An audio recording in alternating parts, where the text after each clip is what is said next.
ವ್ಯಯತಿ ಹರಿರಚಿಂತ್ಯಃ ಸರ್ವದೇವೈಕವಂದ್ಯಃ ಪರಮಗುರುರಭೀಷ್ಟ ವಾಪ್ತಿದಃ ಸಜ್ಜನಾನಾಂ ನಿಖಿಲಗುಣಗಣಾರ್ಣೋ ನಿತ್ಯನಿರ್ಮುಕ್ತದೋಷಃ ಸರಸಿಜನಯನೋऽಸೌ ಶ್ರೀಪತಿರ್ಮಾನದೋನಃ ಅಭ್ರಮಂ ಭಂಗರಹಿತಂ ಅಜಡಂ ವಿಮಲಂ ಸದಾ ಆನಂದತೀರ್ಥಮತುಲಂ ಭಜೆ ತಾಪತ್ರಯಾಪಹಂ ಭವತಿ ಯದನುಭಾವಾದೇಡಮೂಕೋಪಿ ವಾಗ್ಮೀ ಜಡಮತಿರಪಿ ಜಂತುಃ ಜಾಯತೆ ಪ್ರಾಜ್ಞಮೂಲಿಃ ಸಕಲವಚನಚೇತೋ ದೇವತಾ ಭಾರತೀ ಸಾ ಮಮ ವಚಸಿ ನಿಧತ್ತಾಂ ಸನ್ನಿಧಿಂ ಮಾನಸೇ ಚ ವಾಯುರ್ಭೀಮೋ ಭೀಮನಾದೋ ಮಹೋಜಾ ಸರ್ವೇಷಾಂ ಚ ಪ್ರಾಣಿನಾಂ ಪ್ರಾಣಭೂತಃ ಅನಾವೃತ್ತಿರ್ದೇಹಿನಾಂ ದೇಹಪಾತೆ ತಸ್ಮಾದ್ದೇವೋ ವಾಯುದೇವೋ ವಿಶಿಷ್ಟಃ. ಶ್ರೀ ಗುರುಭ್ಯೋ ನಮಃ. ಜ್ಞಾನಗಮ್ಯದ ಜಿಜ್ಞಾಸುಗಳನ್ನು ವಿಶೇಷವಾಗಿ ಸ್ವಾಗತಿಸ್ತಾ ನಮ್ಮ ಜೀವನದಲ್ಲಿ ಪ್ರಾಣದೇವರ ಪಾತ್ರ ಎಷ್ಟು ಪ್ರಮುಖವಾದದ್ದು ಅಂತ ಕೆಲವು ಸಂಗತಿಗಳೊಂದಿಗೆ ನಿಮ್ಮ ಜೊತೆಗೆ ಹಂಚಲಿಕ್ಕಾಗಿ ನಾನು ತೊಡಗಿದ್ದೇನೆ. ಷಟ್ಪ್ರಶ್ನೋಪನಿಷತ್ತಲ್ಲಿ ಒಂದು ಮಾತು ಬರುತ್ತೆ, ಸ ಈಕ್ಷಾಂ ಚಕ್ರೆ ಕಸ್ಮಿನ್ನು ಉತ್ಕ್ರಾಂತೆ ಉತ್ಕ್ರಾಂತೋ ಭವಿಷ್ಯಾಮಿ ಕಸ್ಮಿನ್ನು ವಾ ಪ್ರತಿಷ್ಠಿತೆ ಪ್ರತಿಷ್ಠಾಸ್ಯಾಮಿ ಸ ಪ್ರಾಣಂ ಅಸೃಜತ. ದೇವರು ನಮ್ಮ ಶರೀರವನ್ನು ಪ್ರವೇಶಿಸಿದಾಗ ಆ ಶರೀರಕ್ಕೆ ದೇವಮಂದಿರದ ಮೆರುಗು ಬರುತ್ತೆ. ಅಷ್ಟರವರೆಗೆ ಅದು ಬರೇ ರಕ್ತ ಮಾಂಸ ಎಲುಬುಗಳ ಒಂದು ಪದಾರ್ಥ. ಅದಕ್ಕೆ ದೇಗುಲದ ಒಂದು ಸೌಂದರ್ಯ ಬರಬೇಕು ಅಂದರೆ ದೇವರು ಪ್ರವೇಶ ಮಾಡಬೇಕು. ಷಟ್ಪ್ರಶ್ನೋಪನಿಷತ್ತು ಹೇಳುತ್ತೆ, ದೇವರು ಪ್ರವೇಶ ಮಾಡುವ ಮುಂಚೆ ಹೀಗೆ ಆಲೋಚಿಸ್ತಾನಂತೆ, ಯಾರು ಈ ಶರೀರದಿಂದ ಹೊರಟು ಹೋದ ಮೇಲೆ ನಾನು ಕೂಡ ಹೊರಟು ಹೋಗಬೇಕು, ಯಾರು ಇದಕ್ಕೆ ಬಂದ ಮೇಲೆ ನಾನು ಪ್ರವೇಶ ಮಾಡಬೇಕು, ಹಾಗಂತ ಚಿಂತನೆ ಮಾಡಿ ಅರ್ಥಾತ್ ತನ್ನ ಆಗಮನ ಮತ್ತು ನಿರ್ಗಮನಕ್ಕೆ ದ್ವಾರವಾಗಿ ಸ ಪ್ರಾಣಂ ಅಸೃಜತ, ಪ್ರಾಣದೇವರನ್ನು ಸೃಷ್ಟಿ ಮಾಡಿದ. ಇದರಿಂದ ಏನು ತಿಳಿಯುತ್ತೆ? ನಮ್ಮ ಶರೀರದಲ್ಲಿ ಪ್ರಾಣದೇವರು ಇರುವುದರಿಂದಾಗಿ ಪ್ರಾಣದೇವರು ಬಂದ ಮೇಲೆ ದೇವರು ಬರುವುದು, ಪ್ರಾಣದೇವರು ಹೊರಟು ಹೋದ್ರು ಅಂದರೆ ದೇವರಲ್ಲಿಂದ ಹೊರಟು ಹೋಗುವಂಥದ್ದು. ಹಾಗಾಗಿ ನಮ್ಮ ಶರೀರದಲ್ಲಿ ದೇವರು ಇರಬೇಕು ಅಂದರೆ ಪ್ರಾಣದೇವರು ಇರಬೇಕು, ಪ್ರಾಣದೇವರು ಇದ್ದಾಗ ಮಾತ್ರ ದೇವರಲ್ಲಿ ಇರ್ತಾನೆ ಅಂತ ಇದರಿಂದ ಸ್ಪಷ್ಟವಾಗುತ್ತೆ. ಹೇಗೆ ಋಷ್ಯಮುಖ ಪರ್ವತದಲ್ಲಿ ರಾಮ ಮತ್ತು ಲಕ್ಷ್ಮಣರು ಬರ್ತಾರೆ. ಆಗ ಆಂಜನೇಯ ಅವರಿಬ್ಬರನ್ನು ತನ್ನ ಹೆಗಲ ಮೇಲೆ ಕುಳ್ಳಿರಿಸಿಕೊಂಡು ಸುಗ್ರೀವನಲ್ಲಿಗೆ ಕರೆದೊಯ್ತಾನೆ. ಆಗ ರಾಮದೇವರು ಒಮ್ಮೆ ಆಂಜನೇಯನ ಮುಖವನ್ನು ನೋಡಿ ನಗುತ್ತಾರಂತೆ. ಯಾಕೆ ನಗ್ತಾರೆ ಅಂತ ವಾದಿರಾಜಸ್ವಾಮಿಗಳು ಭಾವಪ್ರಕಾಶಕದಲ್ಲಿ ಅದರ ವಿವರಣೆ ನೀಡ್ತಾರೆ. ಇದು ನೀನು ಅವತಾರ ಕಾಲದಲ್ಲಿ ಮಾತ್ರ ಅಲ್ಲ, ನೀನು ಮೂಲ ರೂಪದಲ್ಲೂ ಕೂಡ ಈ ಕೆಲಸ ನೀನು ಮಾಡುವವ. ಒಬ್ಬ ಜೀವ ಆ ಶರೀರಕ್ಕೆ ಪ್ರವೇಶ ಮಾಡಬೇಕು ಅಂದಾಗ ಬಲ ಹೆಗ್ಗಲಲ್ಲಿ ನನ್ನನ್ನು, ಎಡೆ ಹೆಗ್ಗಲಲ್ಲಿ ಆ ಜೀವನನ್ನು ಕುಳ್ಳಿರಿಸಿಕೊಂಡು ನೀನು ಪ್ರವೇಶ ಮಾಡುವಂಥದ್ದು ಅಂತ ಆ ಘಟನೆಯನ್ನು ನನಸುವಂತೆ ಅವರು ನಕ್ರು ಅಂತ ಹೀಗೆ ಬರುವಂಥದ್ದು. ಇಂತಹ ಪ್ರಾಣದೇವರು ನಮ್ಮ ಜೀವನದ ಪ್ರಮುಖ ಸಾಧನೆಗಳಲ್ಲಿ ಹೇಗೆ ಪಾತ್ರ ವಹಿಸ್ತಾರೆ? ಬದುಕು ಅಂದ ಕೂಡಲೇ ಮುಖ್ಯವಾಗಿ ನಮಗೆ ನೆನಪಿಗೆ ಬರುವಂಥದ್ದು ಉಸಿರಾಟ. ಉಸಿರಾಟ ಅನ್ನೋದು ಬದುಕಿನ ಅಸಾಧಾರಣ ಲಕ್ಷಣ. ಉಸಿರಾಟದಲ್ಲಿ ಪ್ರಾಣದೇವರ ಪಾತ್ರ ಯಾವುದು? ಷಟ್ಪ್ರಶ್ನೋಪನಿಷತ್ತು ಹೇಳುತ್ತೆ, ಚಕ್ಷುಶ್ರೋತ್ರೇ ಮುಖನಾಸಾಭ್ಯಾಂ ಪ್ರಾಣ. 4 ಸ್ಥಾನಗಳಲ್ಲಿ ಪ್ರಾಣ, ಆ ಪಂಚಪ್ರಾಣಗಳಲ್ಲಿ ಮುಖ್ಯವಾದ ಪ್ರಾಣ, ಅವುಗಳನ್ನು ನಿಯೋಜಿಸ್ತಕ್ಕಂಥ ಪ್ರಾಣದೇವರು ಇರ್ತಾರೆ. ಯಾವುದು? ಕಣ್ಣು, ಕಿವಿ, ಮುಖ ಮತ್ತು ಮೂಗು. ಇವುಗಳಲ್ಲಿ ಪ್ರಾಣ ಸ್ವಯಂ ತಿಷ್ಠತೆ ಅಂತ ತಾನು ಇದ್ದುಕೊಂಡು ಆ ಪ್ರಾಣವಾಯುವಿನ ಮೂಲಕ ಶ್ವಾಸೋಚ್ಛ್ವಾಸವನ್ನು ನಡೆಸ್ತಾ ಇದ್ದಾನೆ. ಇದು ಎಷ್ಟು ಅಂದರೆ ಶ್ವಾಸ ಮತ್ತು ಉಚ್ಛ್ವಾಸ ಅನ್ನುವುದು ಜೀವನ ಯಜ್ಞದ 2 ಆಹುತಿಗಳು ಅಂತ ಹೇಳ್ತಾರೆ. ಅದೇ ಷಟ್ಪೃಷ್ಣ ಉಪನಿಷತ್ತು ಮುಂದೆ ಹೇಳುತ್ತೆ, ಯದು ಉಚ್ಛ್ವಾಸ ನಿಶ್ವಾಸವು ಏತೋ ಆಹುತಿ ಸಮಂ ನಯತಿ ಸ ಸಮಾನಃ. ಆ ವಾಯುವಿನ ಇನ್ನೊಂದು ಹೆಸರು ಸಮಾನ ಅಂತ. ಉಚ್ಛ್ವಾಸ ಮತ್ತು ನಿಶ್ವಾಸ ಆ ಉಸಿರಾಟದ 2 ಅಂಗಗಳು. ಅವುಗಳನ್ನು ಆಹುತಿ ರೂಪದಿಂದ ಅದು ನಡೆಸ್ತಾ ಇದ್ದಾನೆ. ಯಾರು? ಸಮಂನಯತಿ. ಸಮಂನಯತಿ ಗಮನಿಸಬೇಕಾದದ್ದು, ಎಷ್ಟು ಕಾಲ ನಿಶ್ವಾಸ, ಎಷ್ಟು ಅವಧಿಯಲ್ಲಿ ಶ್ವಾಸ, ಅಷ್ಟೇ ಅವಧಿಯಲ್ಲಿ ಅಷ್ಟೇ ಪರಿಮಾಣದಲ್ಲಿ ಅದು ಆಗಬೇಕು. ಅದನ್ನು ಸಮಂನಯತಿ. ಹಾಗಾಗಿ ಅವನಿಗೆ ಸಮಾನ ಅಂತ ಹೆಸರು ಅಂತ ಹೀಗೆ ಹೇಳ್ತಾ ಇದ್ದಾರೆ. ಹೀಗೆ ಶ್ವಾಸೋಚ್ಛ್ವಾಸದ ಮೂಲಕ ಉಸಿರಾಟವನ್ನು ನಡೆಸುವವ ಪ್ರಾಣದೇವ, ಪ್ರಾಣನ ಸಮಾನ ಅನ್ನತಕ್ಕಂಥ ರೂಪ. ಇಷ್ಟಕ್ಕೆ ಮುಗಿದಿಲ್ಲ.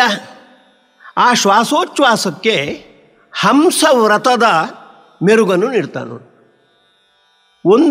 ಒಮ್ಮೆ ಶ್ವಾಸೋಚ್ಛ್ವಾಸ ನಡೆಸಿದಾಗಲೂ ಕೂಡ, ಒಮ್ಮೆ ಉಸಿರಾಟ ನಡೆಸಿದಾಗಲೂ ಕೂಡ ಹಂಸ ಸೋಹಂ ಸ್ವಾಹ ಅಂತ ಶ್ವಾಸ ಮಂತ್ರವನ್ನು ಆ ಕಾಲದಲ್ಲಿ ಪ್ರಾಣದೇವರು ನಮ್ಮ ಶರೀರದಲ್ಲಿದ್ದುಕೊಂಡು ನಡೆಸ್ತಾ ಇರ್ತಾರೆ. ತಂತ್ರಸಾರ ಸಂಗ್ರಹದಲ್ಲಿ ಆಚಾರ್ಯ ಹೇಳ್ತಾರೆ, ಶ್ವಾಸರೂಪೋ ಜಪೋ ನಿತ್ಯಂ ಉಭಯೋ ವಿದ್ವದಜ್ಞಯೋ ಏಕವಿಂಶ ಸಹಸ್ರಾತ್ಮ ಸಷಟ್ ಶತಂ ಅಹರ್ನಿಶಂ ಅಂತ. ಶ್ವಾಸರೂಪವಾಗಿರ್ತಕ್ಕಂಥ ಮಂತ್ರವನ್ನು ಎಲ್ಲರ ಶರೀರದಲ್ಲಿದ್ದುಕೊಂಡು ವಾಯುದೇವರು ನಡೆಸ್ತಾರೆ. ವಿದ್ವಾಂಸರಾಗ್ಬೋದು, ತಿಳಿಯದಿದ್ದವರಾಗ್ಬೋದು, ಎಲ್ಲರ ಶರೀರದಲ್ಲಿ ಅದನ್ನು ಅವರು ಗುರುತಿಸದೇ ಇರಲಿ, ಪ್ರಾಣದೇವರು ಇದ್ದುಕೊಂಡು ಅದನ್ನು ನಡೆಸ್ತಾರೆ, ನಿಯತವಾಗಿ ನಡೆಸ್ತಾರೆ. ಏಕವಿಂಶ ಸಹಸ್ರಾತ್ಮ ಸಷಟ್ ಶತಂ ಅಹರ್ನಿಶಂ. ಒಟ್ಟು ಎಷ್ಟು ಸಂಖ್ಯೆಯಲ್ಲಿ? 21,600 ಸಂಖ್ಯೆಯಲ್ಲಿ. 24 ತಾಸುಗಳಲ್ಲಿ 21,600 ಬಾರಿ ಉಸಿರಾಟ ನಡೆಯುತ್ತೆ. ಅದನ್ನು ನಡೆಸಿ ಅರ್ಪಣೀಯೋ ಹರವು ನಿತ್ಯಂ ಪ್ರಾತರ್ಯೋಗ ಮಹಾನಯಂ. ಇದನ್ನು ಭಗವಂತನಿಗೆ ಅರ್ಪಣೆ ಮಾಡಬೇಕಾದದ್ದು ಮುಖ್ಯವಾಗಿ ವಾಯುದೇವರೇ ಅರ್ಪಣೆ ಮಾಡ್ತಾರೆ. 21,600 ಬಾರಿ ಹಂಸ ಮಂತ್ರವನ್ನು ಜಪಿಸಿ ಒಮ್ಮೊಮ್ಮೆ ನಾವು ಉಸಿರಾಟ ಮಾಡುವಾಗಲೂ ಕೂಡ ಹಂಸ ಸೋಹಂ ಸ್ವಾಹ, ಹಂಸ ಸೋಹಂ ಸ್ವಾಹ ಅಂತ ಹಂಸ ಮಂತ್ರವನ್ನು ಜಪಿಸಿ ಭಗವಂತನಿಗೆ ಅರ್ಪಣೆ ಮಾಡ್ತಾರೆ. ನಮ್ಮ ಮೇಲೆ ಎಷ್ಟು ಕರುಣೆ ಅಂದರೆ, ನಮಗೆ ಅಷ್ಟು ಮಂತ್ರವನ್ನು ಜಪಿಸಲಿಕ್ಕೆ ಅರ್ಹತೆ ಇಲ್ಲ. ನಾವು 10 ಬಾರಿ ಅದನ್ನು ಜಪಿಸಬೇಕು. 10 ಬಾರಿ ಜಪಿಸಿ ಪ್ರತಿ ಪ್ರಾತಃ ಕಾಲದಲ್ಲಿ, ಪ್ರತಿಯೊಂದು ದಿವಸದ ಪ್ರಾತಃ ಕಾಲದಲ್ಲಿ 10 ಬಾರಿ ಹಂಸ ಮಂತ್ರವನ್ನು ಜಪಿಸಿ, ಅದ್ಯ ಪ್ರಾತಃ ಪ್ರಭೃತಿ ಸ್ವಪ್ರಾಸ ಪರ್ಯಂತಂ, ಇಂದು ಬೆಳಗ್ಗಿನಿಂದ ನಾಳೆ ಬೆಳಗ್ಗಿನವರೆಗೆ ನನ್ನ ಶರೀರದಲ್ಲಿ ಇಟ್ಟುಕೊಂಡು ಮೈ ಸ್ಥಿತ್ವ ಷಟ್ಶತಾಧಿಕಂ ಏಕವಿಂಶ ಸಹಸ್ರಾಣ ರೂಪಾಣ ಪ್ರಾಣೋಪ ಜಪೇನ ಪ್ರಾಣದೇವೇನ ಯಹ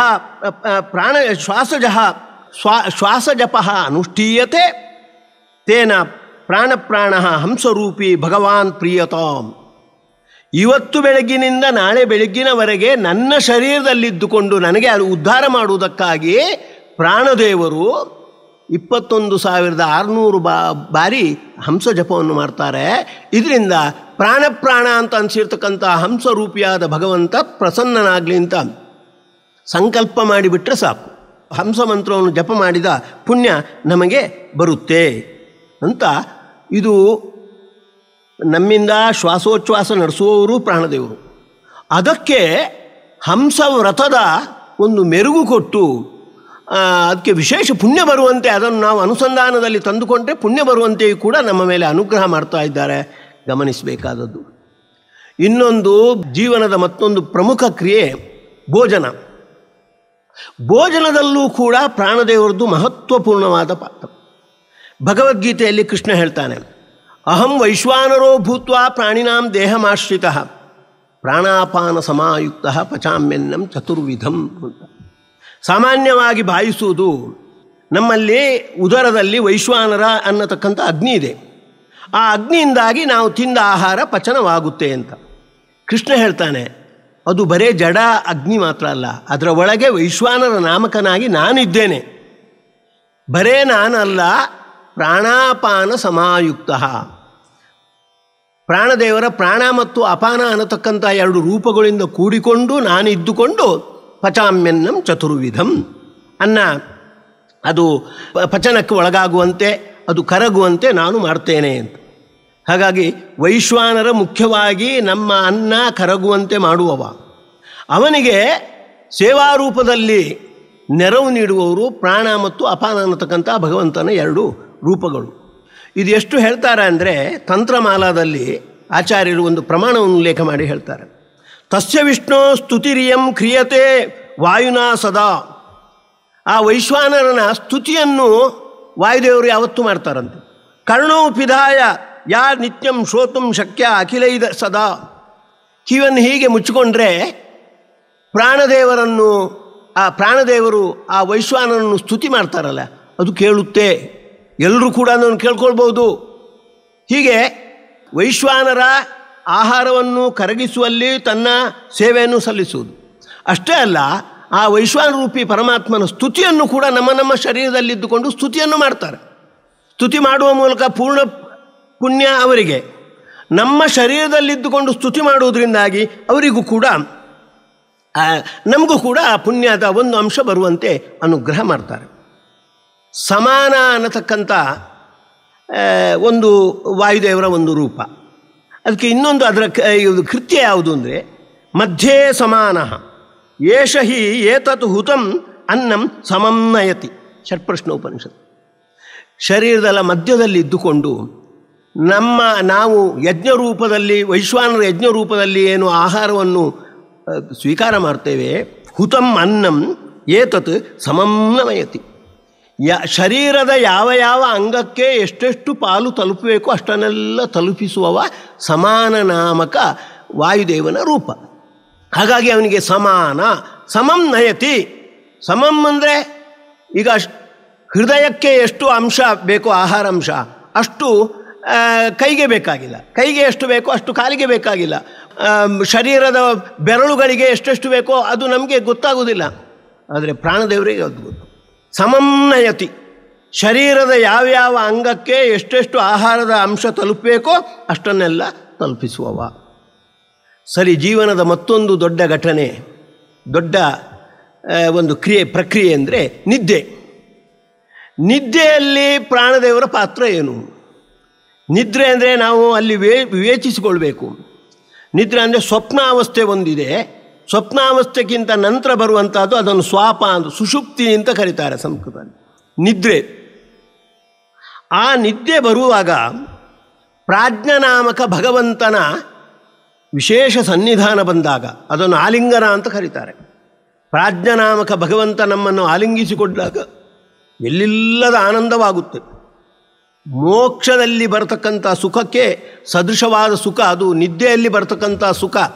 ಅಷ್ಟು ಸುಖ ಬರಲಿಕ್ಕೆ ಕಾರಣ ಪ್ರಾಜ್ಞನಾಮಕ ಭಗವಂತನ ಆಲಿಂಗನ. ಇಲ್ಲಿ ಪ್ರಾಣದೇವರ ಪಾತ್ರ ಯಾವುದು? ಷಟ್ಪ್ರಶ್ನೋಪನಿಷತ್ತು ಹೇಳುತ್ತೆ. ಉದಾನಃ ಇಷ್ಟಫಲಂ ಆದದಾನಃ ಸಯೇನಂ ಯಜಮಾನಂ ಅಹರಹ ಬ್ರಹ್ಮ ಗಮಯತಿ. ಸುಷುಮ್ನಾ ನಾಡಿಯಲ್ಲಿರ್ತಾನೆ ಜೀವ, ಅವನನ್ನು ಭಗವಂತ ಎದೆಯಲ್ಲಿದ್ದುಕೊಂಡು ನಮಗೆ ಸುಷುಪ್ತಿಯನ್ನು ಕೊಡುವಂತಾನು. ಸುಷುಮ್ನಾ ನಾಡಿಯಲ್ಲಿರ್ತಕ್ಕಂಥ ಜೀವನನ್ನು ಎದೆಯಲ್ಲಿರ್ತಕ್ಕಂತಹ ಪ್ರಾಜ್ಞನಾಮಕ ಭಗವಂತನಲ್ಲಿಗೆ ಕೊಂಡೊಯ್ಯುವವನು ಉದಾನ. ಉತ್ಕೃಷ್ಟನಾಗಿರ್ತಕ್ಕಂಥ ಅಂದರೆ ಉತ್ಕೃಷ್ಟನಾಗಿರ್ತಕ್ಕಂಥ ಆನಂದಪೂರ್ಣನಾದ ಪರಮಾತ್ಮನ ಹತ್ರ ನಯತಿ. ಅದುದರಿಂದಲೇ ಅವನಿಗೆ ಉದಾನ ಅಂತ. ಉದಾನ ಅಂದರೆ ಉತ್ಕೃಷ್ಟನಾದ ಆ ಆನಂದ ಸ್ವರೂಪಿಯಾಗಿರ್ತಕ್ಕಂಥ ಪ್ರಾಜ್ಞರೂಪಿ ಪರಮಾತ್ಮ, ಅವನ ಬಳಿಗೆ ನಮ್ಮನ್ನು ಕರೆದೊಯ್ಯುವವ. ನಾವು ಸುಷುಮ್ನಾ ನಾಡಿಯಲ್ಲಿ ಇರ್ತೇವೆ ಸ್ವಪ್ನವನ್ನು ಅನುಭವಿಸುವಾಗ. ಆ ಸುಷುಮ್ನಾ ನಾಡಿಯಲ್ಲಿರ್ತಕ್ಕಂಥ ನಮ್ಮ ಸ್ವರೂಪವನ್ನು ಹೃದಯದವರೆಗೆ ಕರ್ಕೊಂಡು ಹೋಗುವವರು ಪ್ರಾಣದೇವರು. ಹಾಗಾಗಿ ಅವರಿಗೆ ಉದಾನ ಅಂತ ಹೆಸರು. ಯಜಮಾನಂ ಅಹರಹ ಬ್ರಹ್ಮ ಗಮಯತಿ. ಆದುದರಿಂದ ಅವರಿಗೆ ಉದಾನ ಅಂತ ಹೆಸರು. ಹಾಗಾಗಿ ನಿದ್ರೆಯಲ್ಲೂ ಕೂಡ ಸ್ವಪ್ನಾವಸ್ಥೆಗಿಂತ ನಂತರ ಬರ್ತಕ್ಕಂಥ ಸುಷುಪ್ತಿ ಅಂತ ಅನಿಸಿರ್ತಕ್ಕಂಥ ನಿದ್ರೆ, ಅದನ್ನು ನಾವು ಅನುಭವಿಸಲಿಕ್ಕೆ ಪ್ರಾಣದೇವರ ಉದಾನ ಅನ್ನತಕ್ಕಂಥ ರೂಪದ ಅನುಗ್ರಹ ಬೇಕು ಅನ್ನೋದನ್ನು ಗಮನಿಸಬೇಕು. ಇನ್ನು ಮಲಮೂತ್ರ ವಿಸರ್ಜನೆ ಬಹಳ ಮುಖ್ಯವಾಗಿರುವಂಥ, ದೇಹ ಪರಿಶುದ್ಧವಾಗಿರಬೇಕು, ಆರೋಗ್ಯಯುತವಾಗಿರಬೇಕು. ಮಲಮೂತ್ರಗಳ ವಿಸರ್ಜನೆ ಸರಿಯಾಗಿ ನಡಿಬೇಕು. ಪಾಯೂಪಸ್ಥೋ ಅಪಾನಂ ವಾಯು ಉಪಸ್ಥಃ ಪಾಯೂಪಸ್ಥಶ್ಚ ಅಂತ ಕರೀತಾರೆ. ಅಂದರೆ ಅಪಾನ ಅನ್ನತಕ್ಕಂತಹ ವಾಯುದೇವರ ಒಂದು ರೂಪ, ಅದು ಪಾಯು ಮತ್ತು ಉಪಸ್ಥ. ಪಾಯು ಅಂದರೆ ಮಲವನ್ನು ವಿಸರ್ಜನೆ ಮಾಡ್ತಕ್ಕಂಥ ಇಂದ್ರಿಯ, ಉಪಸ್ಥ ಅಂದರೆ ಮೂತ್ರವನ್ನು ವಿಸರ್ಜನೆ ಮಾಡ್ತಕ್ಕಂಥ ವಿಸರ್ಗ. ಅಲ್ಲಿ ಉಪಸ್ಥ ಮತ್ತು ಪಾಯೂಪಸ್ಥ ಅಲ್ಲಿ ಇದ್ದುಕೊಂಡು ವಾಯುದೇವರು ಅಪಾನ ಅನ್ನತಕ್ಕಂಥ ವಾಯುದೇವರ ರೂಪ. ತತ್ರ ಮಲಾದೇಹ ಅಪನಯನಾತ್ ಅಪಾನಂ ವಾಯು. ಅಪಾನ ಅಂದರೆ ಅಪನಯನ, ಪಾಯು ಮತ್ತು ಉಪಸ್ಥ ಅನ್ನತಕ್ಕಂಥ ಇಂದ್ರಿಯಗಳಲ್ಲಿ ಇದ್ದುಕೊಂಡು ಮಲಮೂತ್ರ ಅದು ಹೊರಹೊಮ್ಮುವಂತೆ ಚೆನ್ನಾಗಿ ಮಾಡುವುದರಿಂದಾಗಿ ಅವರಿಗೆ ಅಪಾನ ಅಂತ ಹೆಸರು. ರೂಪೇಣ ಅಪನಯತಿ ಅಂತ ಅಲ್ಲಿ ಇದ್ದುಕೊಂಡು ಅದು ಚೆನ್ನಾಗಿ ಹೊರಹೊಮ್ಮುವಂತೆ ಮಾಡುವುದರಿಂದಾಗಿ ಅಪಾನದ್ವಾರ ಅಪನಯತಿ ಬಹಿ ನಿಸ್ಸಾರಯತಿ ಮಲಮೂತ್ರಾದಿ ಇತಿ ಅಪಾನಃ ಅಂತ ಹೇಳ್ತಾರೆ. ಮಲ ಮತ್ತು ಮೂತ್ರ ಅದು ನಮ್ಮ ಶರೀರದಿಂದ ಚೆನ್ನಾಗಿ ಹೊರಹೊಮ್ಮುವಂತೆ ಮಾಡುವುದರಿಂದಾಗಿ ವಾಯುದೇವರ ಅಪಾನ ಅನ್ನತಕ್ಕಂಥ ರೂಪ ನಮಗೆ ಆ ನಿಟ್ಟಿನಿಂದ ಅನುಗ್ರಹ ಮಾಡ್ತಾ ಇದೆ. ಇನ್ನು ಶರೀರ ಧಾರಣೆಗೆ ಮುಖ್ಯವಾಗಿ ಬೇಕಾಗಿರುವಂಥದ್ದು ಇಂದ್ರಿಯಗಳು. ಇಂದ್ರಿಯಗಳು ಒಟ್ಟು 11 ಇಂದ್ರಿಯಗಳು, 5 ಜ್ಞಾನೇಂದ್ರಿಯ, 5 ಕರ್ಮೇಂದ್ರಿಯ, 1 ಮನಸ್ಸು ಇಂದ್ರಿಯ. ಈ 11 ಇಂದ್ರಿಯಗಳಿಗೂ ಕೂಡ ನೇಮಿಸ್ತಕ್ಕಂಥ ಇಂದ್ರಿಯಾಭಿಮಾನಿ ದೇವತೆಗಳಿದ್ದಾರೆ, ರುದ್ರ ಮುಂತಾದವರು. ಆದರೆ ಸ್ವಾರಸ್ಯ ಅಂದರೆ ಅವರು ಸ್ವತಃ ಆಯಾ ಇಂದ್ರಿಯವನ್ನು ನಿಯಂತ್ರಿಸುವುದರಲ್ಲಿ ಅವರು ಅಸಮರ್ಥರು. ಪ್ರಾಣದೇವರು ಇದ್ದುಕೊಂಡೇ ಅವರಿಂದ ಆಯಾ ಕೆಲಸವನ್ನು ನಡೆಸುವಂಥದ್ದು. ನಮ್ಮಲ್ಲಿ 3 ಪ್ರಾಣ, ಒಂದು ಮಧ್ಯಮ ಪ್ರಾಣ, ಒಂದು ಪ್ರಾಣ, ಮತ್ತೊಂದು ಅಧಮ ಪ್ರಾಣ. ಇಂದ್ರಿಯಾಭಿಮಾನಿ ದೇವತೆಗಳೆಲ್ಲ ಪ್ರಾಣ ಅಂತ, ಅವರು ಚೇಷ್ಟೆ ಮಾಡಿಸುವವರು ಆಯಾ ಇಂದ್ರಿಯಗಳಿಂದ. ಆದರೆ ಅವರು ಸ್ವತಃ ಅಸ್ವತಂತ್ರರು, ಸ್ವತಃ ಅಸಮರ್ಥರು. ಮಧ್ಯಮ ಪ್ರಾಣ ಅಂತ ಅನಿಸಿರ್ತಕ್ಕಂಥ ವಾಯುದೇವರ ಪ್ರೇರಣೆಗೆ ಒಳಗಾಗಿ ಅವರು ಮಾಡುವುದು.